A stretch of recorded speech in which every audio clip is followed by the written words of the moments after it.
அதிமுக ஆட்சியில்தான் கோவை மாவட்டம் வளர்ச்சி அடைந்திருப்பதாக கோவை மாவட்ட ஐக்கிய ஜமாத் நிர்வாகிகள் தெரிவித்துள்ளனர். எனக்கு ஏற்புடையதுதான். இப்ப அப்படி அப்படி பார்க்கும்போது சென்ற அதிமுக ஆட்சியில கோவையின் வளர்ச்சி அதிகபட்சமா இருந்திருக்குங்கிறது மறுக்கவே முடியாது. யாருமே மறுக்க முடியாது. நானல்ல, கோவை மக்கள் அனைவரும் மறுக்க முடியாது. அதான் ஒரு ஒரு ஒரு காட்டாறு வெள்ளம் போகுதுன்னு வச்சுக்கோங்க, நீங்க அதை தடுக்க முடியுமா? யார் தடுக்க முடியும்?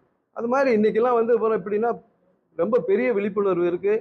நம்ம சொல்லக்கூடிய நம்ம இந்த பிரஸ் மீட் நடத்துறதுக்கு காரணம் என்ன அப்படின்னா, மக்கள் 100% ஓட்டு போடணும். அதுவும் முஸ்லீம்கள் ஓட்டு போடணும். அதுவும் மாநகரத்துல இப்ப கிராமங்கள்ல நீங்க பாத்தீங்கன்னா 75% 80% ஈஸியா வந்துருது.